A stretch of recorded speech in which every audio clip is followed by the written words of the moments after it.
ભાવનગરથી જગદીશભાઈ હરગોવિંદાસ સરવૈયા બોલું છું. હવે હું મારા ફેમિલીમાં અત્યારે કોઈ નથી.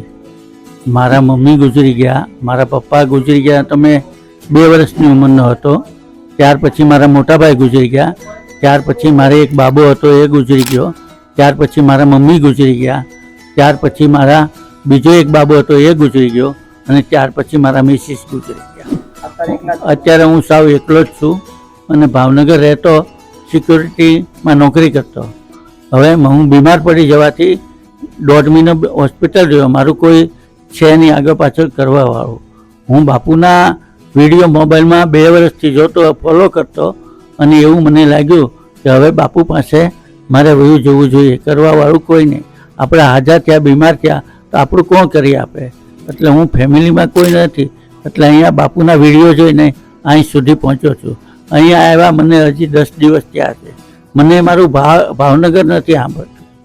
મને એવું લાગે છે હું મારા મોસાળમાં આવ્યો કે મારા નાના નાનીના ઘરે આવ્યો એવું બાપુના આશ્રમે આવતા મને અનુભવ લાગ્યો.